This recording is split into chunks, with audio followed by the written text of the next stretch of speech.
হচ্ছে যেটা সবচেয়ে গুরুত্বপূর্ণ, আমাদের যে সেনাপ্রধান, নৌপ্রধান, বিমান প্রধান, তারা কি তাদের স্বপদে থাকতে পারবেন কিনা? তারা থ্রি স্টুজেস না, মানে তিনজন বন্ধু একই ব্যাচের। তারা তিনজনই সেনাবাহিনী, নৌবাহিনী, বিমান বাহিনীর প্রধান। নৌবাহিনী প্রধান, সেনাবাহিনী প্রধান, বিমান বাহিনীর প্রধান তারা ভেবেছেন যে 5ই আগস্টে তাদের যে ভূমিকা, সেই ভূমিকার জন্য পরবর্তী রাষ্ট্রপ্রধান, রাষ্ট্রের ক্ষমতায় যারা থাকবে তারা তাদেরকে এক্সটেনশন করবেন এবং তারা ভালো সুযোগ সুবিধা পাবেন। কিন্তু সেই আশায় গুড়ে বালি, সেটি আপনারা দেখতে পাচ্ছেন। নৌপ্রধান অলরেডি বিদায় হয়ে গেছেন। আকাশ প্রধানও থাকতে পারবেন কিনা বিশ্বাস নেই, কারণ না থাকারই কথা। তারা কিন্তু এসে পয়েন্টে পরে আসছি, কেন থাকবেন না? আকাশ প্রধানও থাকতে পারবেন না। সেনা প্রধানকে নিয়েও কথা উঠছে গত কয়েকদিন যাবৎ। রাষ্ট্রপতি শাহাবুদ্দিন আহমেদের পদত্যাগের পরে নেক্সট বলা হচ্ছে সেনা প্রধান। কি কারণে সেনা প্রধান সেটাও বলবো। একটা জিনিস মনে রাখবেন, রাষ্ট্রপতি এবং সেনা প্রধানের মধ্যে একটা সখ্যতা ছিল, কিন্তু এখন একজন নেই। কখন নেই? যখন সেনাপ্রধান তুরস্কে গেলেন, তখন কিন্তু রাষ্ট্রপতিকে তড়ি ঘড়ি করে পদত্যাগে বাধ্য করা হয়েছে। আর দ্বিতীয় কারণ আরেকটা বলি, কেন সেনাপ্রধান থাকবেন কিনা, কেন বিমান প্রধান থাকবেন কিনা, কেন তারা থাকতে পারবেন না, কেন তাদের থাকা উচিত নয়, কেন তাদেরকে বর্তমান সরকার রাখবে না। 5ই আগস্টের পর থেকে, 5ই আগস্টের আগেও বিএনপির সাথে সেনাবাহিনীর কিন্তু খুব একটা মহরম বা ভালো সম্পর্ক ছিল না। তখন আওয়ামী লীগ সরকার ছিল, কিন্তু সেনা প্রধান, নৌপ্রধান, বিমান প্রধান গোপনে এনসিপির আন্দোলন, বৈষম্য বিরোধী আন্দোলনের সমর্থক ছিল। ঠিক আছে, সেটা একটা ব্যাপার। বিএনপি কিন্তু খুব একটা পাত্তা পায়নি দেশের বৃহত্তর রাজনৈতিক দল হিসেবে আওয়ামী লীগের পরে। সেভাবে বিএনপিকে মূল্যায়ন করা হয়নি।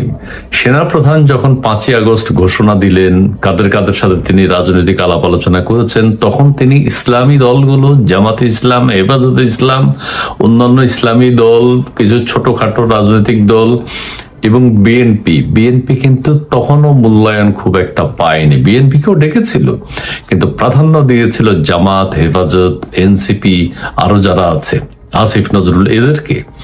তখনও কিন্তু বিএনপি এক ধরনের কোণঠাসা অবস্থায় ছিল। এই কোণঠাসা অবস্থায় কেন ছিল?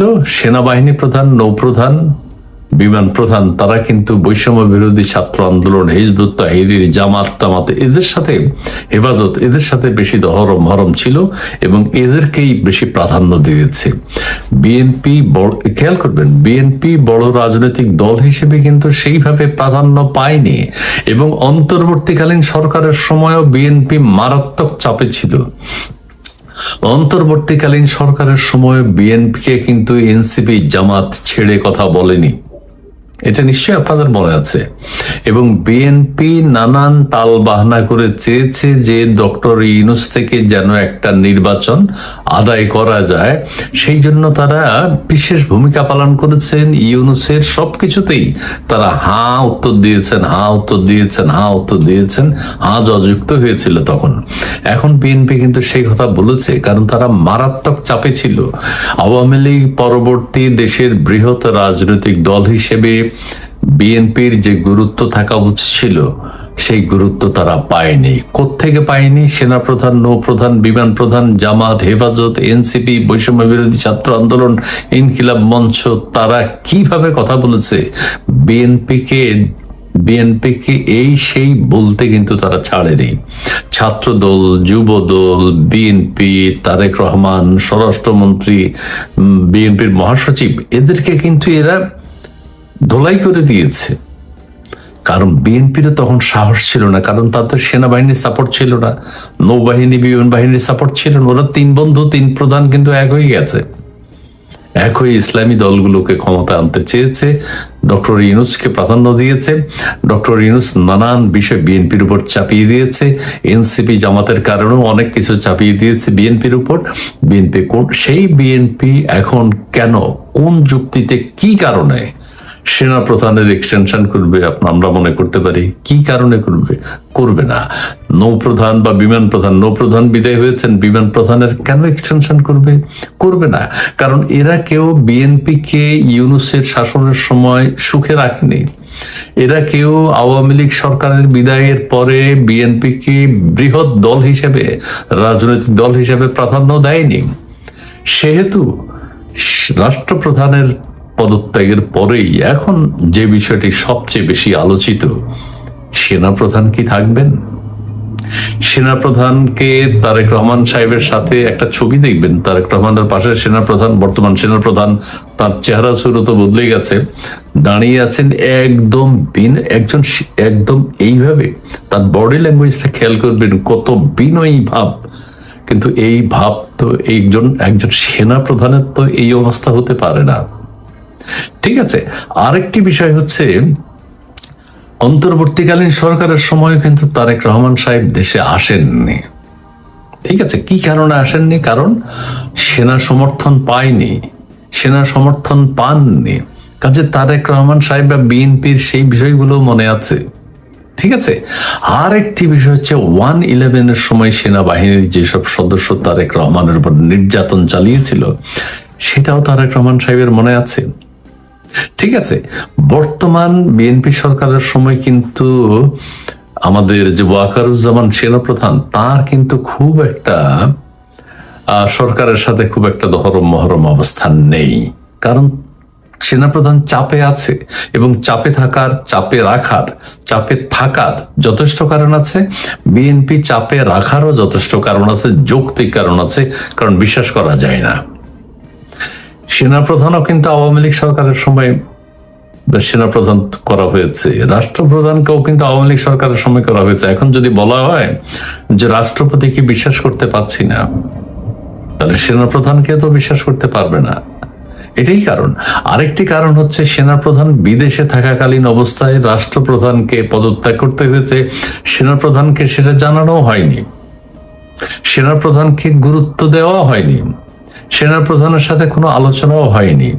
বিষয়টা কেমন হবে? যাই হোক, সবকিছু মিলিয়ে যে বিষয়টি বলতে চাই যে আমরা আগামীতে অনেক উত্থান পতন দেখব।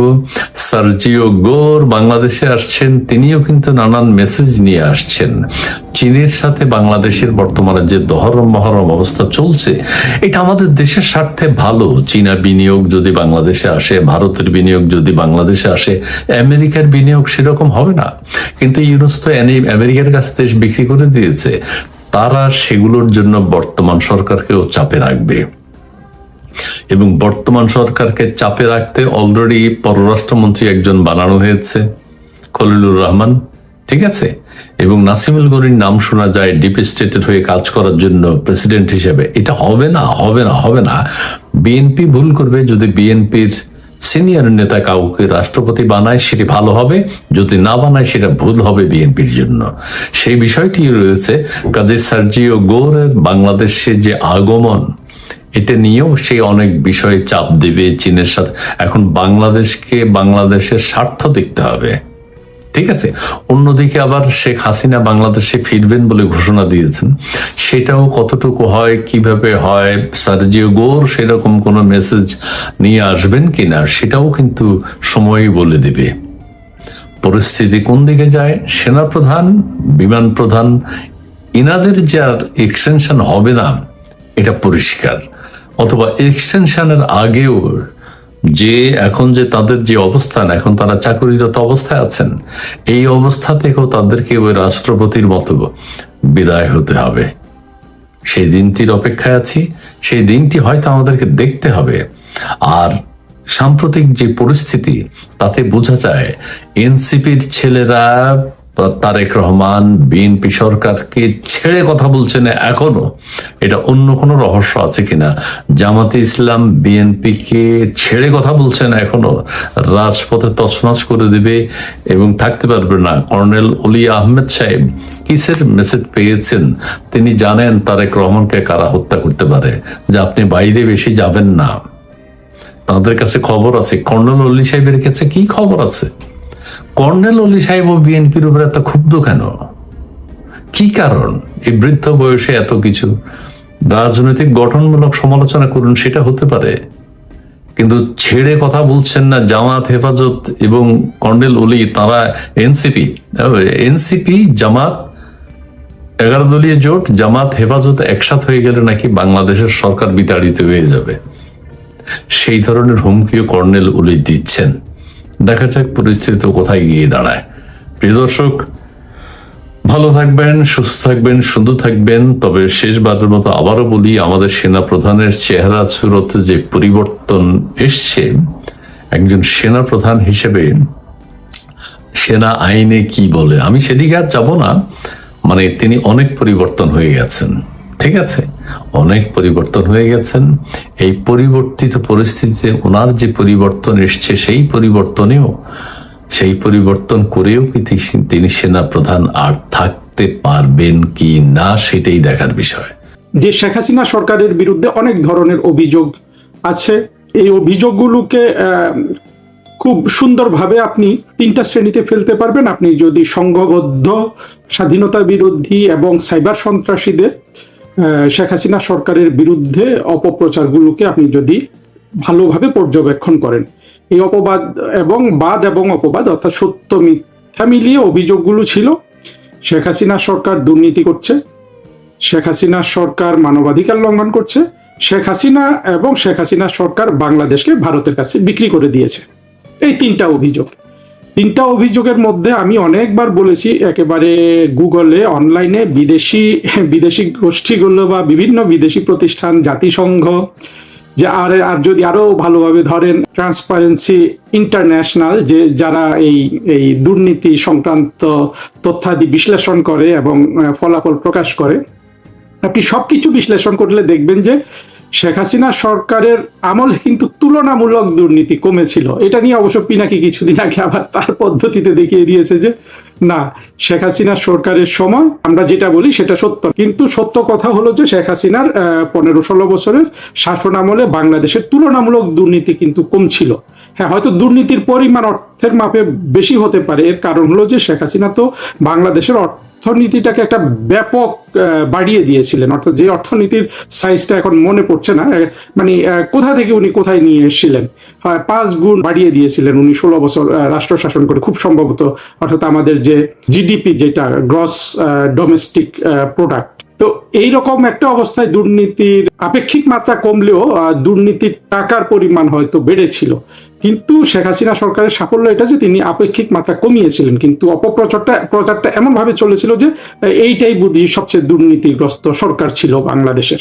তারপর শেখ হাসিনা সরকারের বিরুদ্ধে 2 নম্বর অভিযোগ ছিল যে গুম খুন এইসব তারা করছে। এইটা একটা অভিযোগ ছিল যে মানবাধিকার লঙ্ঘন করে শেষ করে দিচ্ছে। অথচ আমরা যদি সকল ডেটা বিশ্লেষণ করি, দেখব যে আসলে শেখ হাসিনা বলুন, আওয়ামী লীগের বিরুদ্ধে যত ধরনের মানবাধিকার লঙ্ঘন করা হয়েছে আওয়ামী লীগকে কেন্দ্র করে, সেই 1975 সালে বঙ্গবন্ধুর সপরিবার হত্যাকাণ্ড থেকে শুরু করে 21শে আগস্টের গ্রেনেড হামলা, কিংবা 2001 সালের আওয়ামী লীগ এবং সংখ্যালঘু নিধন, কিংবা এই 24-এর জঙ্গি উত্থানের পরে আবার আওয়ামী লীগ এবং সংখ্যালঘু নিধন, এগুলোর তুলনায় আসলে শেখ হাসিনা সরকারের যেসব গুম খুন, যত আপনি অপবাদের, সেটা আসলে সংখ্যায় অনেক কম ছিল। আরেকটা অপবাদ যেটা আমি পরিপূর্ণভাবে অস্বীকার করি এবং আমি পৃথিবীর যে কোনো জায়গায় এটা প্রমাণ করে দিতে সক্ষম, যে ভারত এবং বাংলাদেশের মধ্যে যে সমস্যাগুলো বিদ্যমান, এটা পৃথিবীর যে কোনো 2টি পাশাপাশি দেশের ক্ষেত্রে বিদ্যমান, কম বা বেশি। সেই জিনিসগুলোকে কেন্দ্র করে বারবার বলা হচ্ছিল যে শেখ হাসিনা বাংলাদেশকে ভারতের কাছে বিক্রি করে দিয়েছিলেন। এটা অবশ্য অনেকে এটাকে গুরুত্ব দিতে চান না, আমি কিন্তু ব্যাপারটাকে গুরুত্ব দিই। আমি মনে করি যে এইটা বলে বলে কিন্তু বাংলাদেশের একটা বড় অংশের মানুষের মগজ ধোলাই করা হয়েছে। এর মধ্যে কিছু লোক আছে তারা মগজ ধোলাই ছাড়াই এটাকে উদ্দেশ্যমূলকভাবে ব্যবহার করে, আবার অনেক নিরীহ মানুষ আছে যাদের মগজ ধোলাই করা হয়েছে। এটা এতবার বলা হয়েছে যে সবাই ভাবে যে না, কিভাবে না কোথাও ভারতের কাছে বাংলাদেশ বিক্রি করে দিয়েছে। সেগুলা ওই যে বলে যে সীমানায় হত্যা হয়, তারপরে পানি দেয় না, পরে বাংলাদেশের ভিতর দিয়ে ভারতের মাল সামানা পরিবহন করা হয়, অস্ত্রগোলা বারুদ পরিবহন করা হয়, নানান এখানে প্রচার অপপ্রচার মিলে অনেক জিনিস আছে। এবং শেখ হাসিনা নিজেও বা উনি এবং ওনার সরকার কখনো ভারত থেকে যেসব সুবিধা উনি নিতেন সেগুলা বর্ণনা করেন নাই। সেগুলো আমরা কিছু কিছু শুধু তার সরকারের পতনের পর ইউনূসের আমলে আমরা জানতে পারলাম, যখন ভারত তার ভেতর দিয়ে আমাদের ট্রান্সশিপমেন্টটা বন্ধ করে দিল, যেটাতে বশির এই দস্যু ইউনূসের বাণিজ্য উপদেষ্টা বশির নিজে স্বীকার করেছিল এতে বাংলাদেশের বছরে 2 থেকে 2.5 কোটি টাকা খরচ হচ্ছে, মানে ক্ষতি হচ্ছে। এবং বাংলাদেশের তো এখন রপ্তানি অনেক, আসলে আমাদের এত ভিডিও করা দরকার, বক্তব্যগুলো আমি করব ধীরে ধীরে আপনাদের সহযোগিতা পেলে। বাণিজ্যিক ভিত্তিতে এই ভিডিও করি না, কারণ বাণিজ্যিক ভিত্তিতে ভিডিও করলে সবার দিকে তাকাতে হয়। আমি আসলে এখানে শুধু শেখ হাসিনার দিকে তাকিয়ে থাকি। যা বাংলাদেশ অন্তত মুক্তিযুদ্ধের পক্ষে যারা 24-এর জঙ্গি উত্থানের পরে যারা শেখ হাসিনার পক্ষে কলম হাতে নিয়েছেন, কিংবা কণ্ঠ, আমার মতো দুর্বল কণ্ঠও কিন্তু দাঁড়িয়ে যাচ্ছে কণ্ঠ হিসাবে, তো যারা কণ্ঠ ব্যবহার করছে তাদের মধ্যে আমার মতো মনে হয়, আমি অন্তত দেখিনি যে শেখ হাসিনাকে এত কড়া সমালোচনা করে আর কি।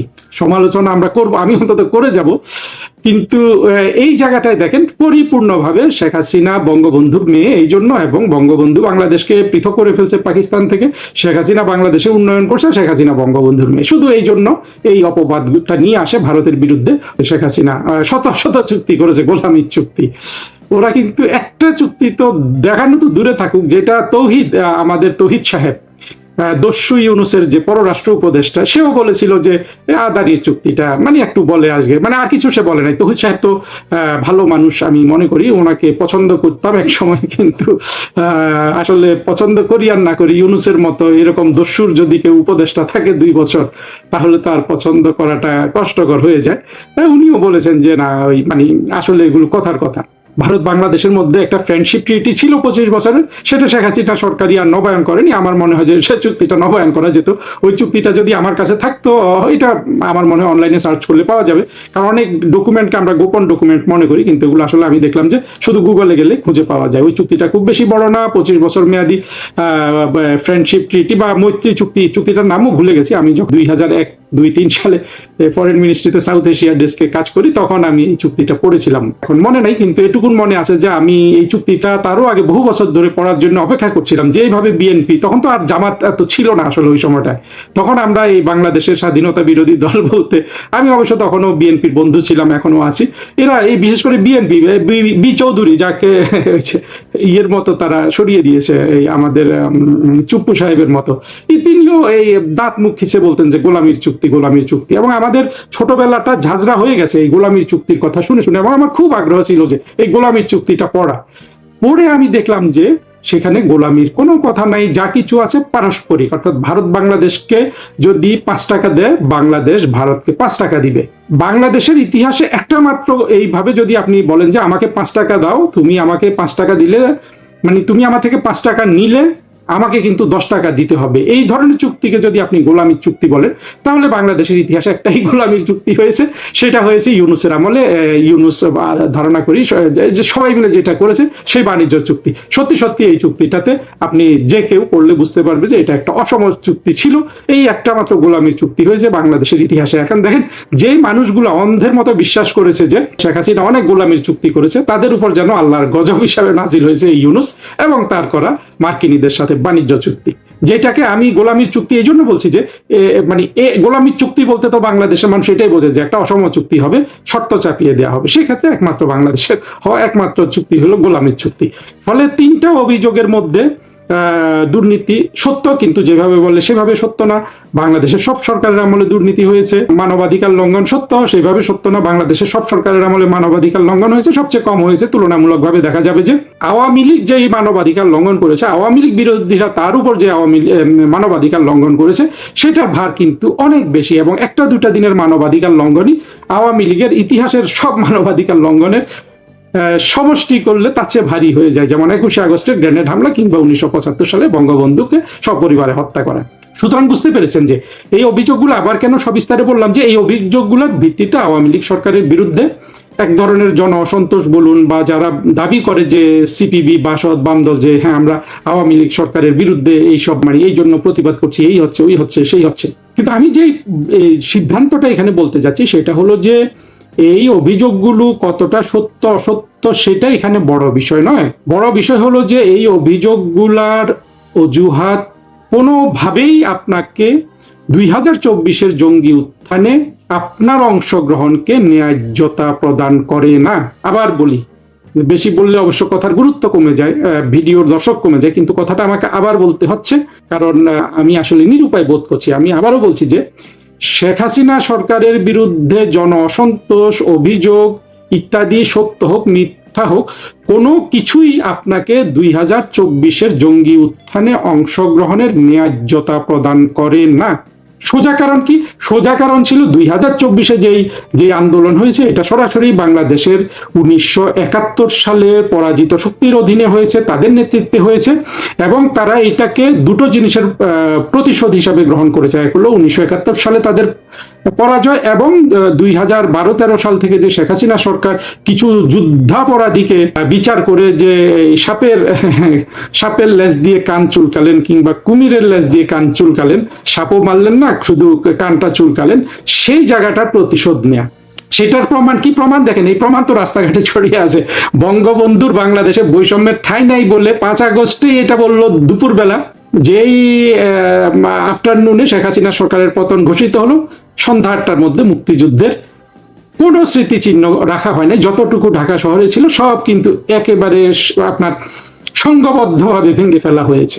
আপনি বলবেন যে হ্যাঁ, শেখ হাসিনা অনেক ভাস্কর্য নির্মাণ করেছে, এগুলো সবই বলতে পারেন এক্সকিউজ হিসাবে, কিন্তু যেইভাবে ভেঙে ফেলা হয়েছে, যেইভাবে এই ভাঙ্গনের ক্রম যেভাবে চলেছে, তারপর ধরে যেভাবে জঙ্গি ফুয়াদ, জঙ্গি শাহরিয়ার এগুলো বাংলাদেশ চষে বেড়াচ্ছে, ঢাকা শহর চষে বেড়াচ্ছে, অন্তত এখন তো আর কারো কোনো এই প্রমাণ তো আমাদের দিতে হবে না যে এটা ছিল পুরোপুরি 1971 সালে পরাজয়ের প্রতিশোধ নেওয়া এবং ওই যে যুদ্ধাপরাধীদের বিচারের প্রতিশোধ নেওয়া। প্রতিশোধটা এমন ভাবে নিচ্ছে, আমাদেরকে এমন ভাবে বুঝিয়ে দিচ্ছে যে যেই আদালতে নিজামি, মুজাহিদি এদের ফাঁসি হয়েছিল, সেই আদালতে তারা আবার শেখ হাসিনারও ফাঁসি দিয়ে দিয়েছে। এমন এইরকম আপনার মানে মধুর প্রতিশোধ। আপনি যদি স্বাধীনতা বিরোধীদের পার্সপেক্টিভ থেকে দেখেন, ফুয়াদ, শাহরিয়ার, কিংবা যারা আছে জঙ্গি, বা এই যে সরাসরি যে জঙ্গিগুলো ওই আন্দোলনটা অংশগ্রহণ করেছিল, এই যে হাসনাত, সার্জিস, এদের পার্সপেক্টিভ থেকে দেখলে তো এর চেয়ে মধুর প্রতিশোধ আমরা তো ইতিহাসে খুব কম দেখি, যে এত সুন্দর প্রতিশোধ। যে আদালত শেখ হাসিনা গড়ে তাদের মানুষকে বিচার করলো, সেই আদালতে একই বিচার কিন্তু শেখ হাসিনাকে ফিরিয়ে দেওয়া হলো, তিনি তাকেও মৃত্যুদণ্ড দিয়ে দেওয়া হলো।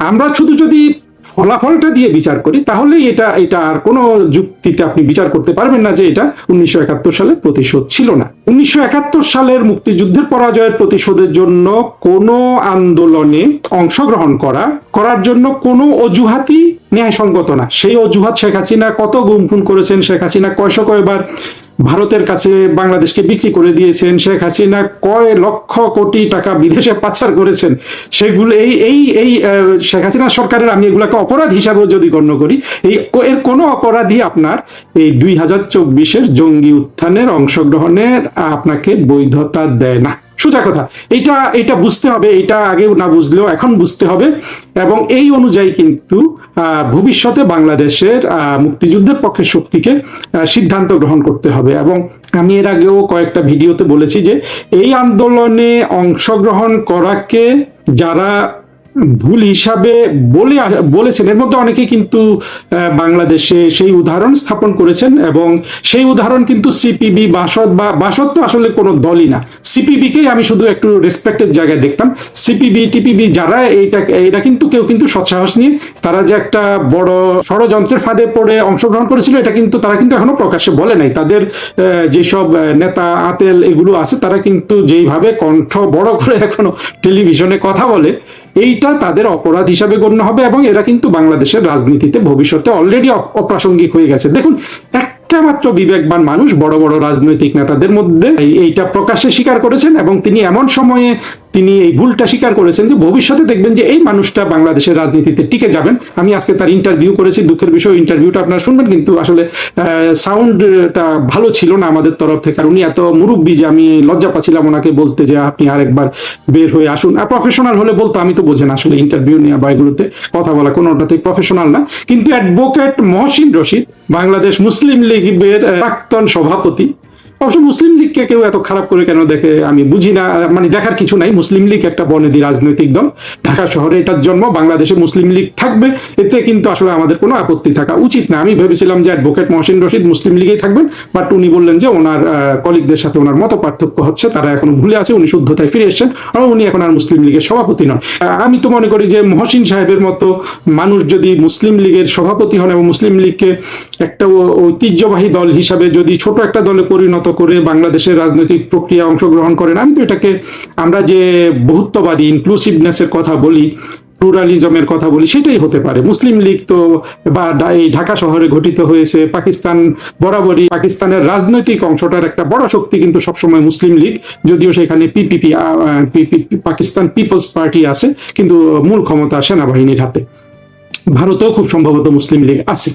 মুসলিম লীগ তো কোনো নিষিদ্ধ দল নয়, তাদেরকে আরো বড়, বিশেষ করে অ্যাডভোকেট মহসিন রশিদের মতো বিবেকবান মানুষ যদি এই দলের দায়িত্বে থাকেন, তাদেরকেও তো বড় স্পেস দিয়ে রাজনীতি করার সুযোগ করে দেওয়া দরকার। আমাদের তো দরকার শুধু 1972 সংবিধান মেনে বাংলাদেশে রাজনীতি করবে, আমরা তো শুধু এই আশাটুকু করি বাংলাদেশের সব মানুষ থেকে, এবং সেকুলারিজম বা অসাম্প্রদায়িকতা কিংবা আমাদের মুক্তিযুদ্ধের স্বাধীনতা, আমাদের স্বাধীনতার ঘোষণাপত্রকে মেনে নিবেন, এইটার ভিত্তিতে আমরা কিন্তু বাংলাদেশের রাজনীতিটা চাই।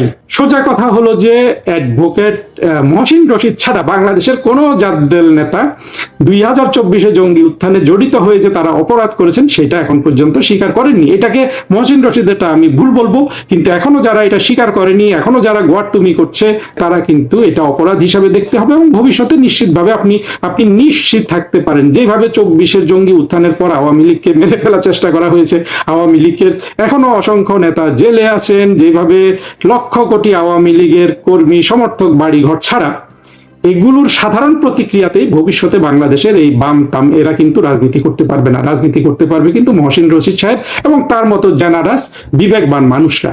এই বাম দলগুলা একেবারে অপদার্থ, বিবেকহীন হয়ে গেছে, কারণ তারা শেখ হাসিনা সরকারের রাজনৈতিক বিরোধিতা, তার সরকারের আমলে সংগঠিত ভুল থেকে অপরাধ সবগুলোকে এই 24 জঙ্গি উত্থানে সামিল হওয়ার অজুহাত হিসাবে তারা এটাকে দেখে। অর্থাৎ তারা মনে করে যে যেহেতু শেখ হাসিনা সরকারের বিরুদ্ধে এই অভিযোগগুলো ছিল, ফলে আমাদের এই যে আন্দোলনে অংশগ্রহণ করা বৈধ ছিল। অর্থাৎ এরা আবার এখনো দেখেন, এরা এখনো জুলাই চেতনা বলে একটা বায়বীয় জিনিস উপস্থাপন করে।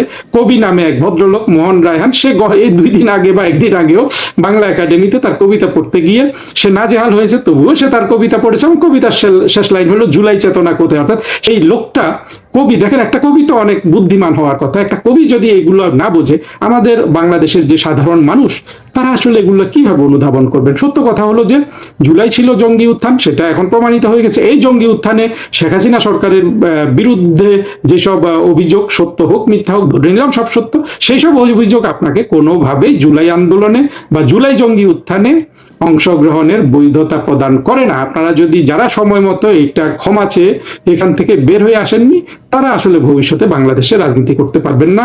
এইটা আমার আন্ডারস্ট্যান্ডিং। আমার কষ্টই লাগে যে সিপিবির মতো দল বাংলাদেশে ভবিষ্যতে আর থাকবে না, থাকলেও অন্য ফরম্যাটে থাকবে, এইসব নেতারা থাকবে না।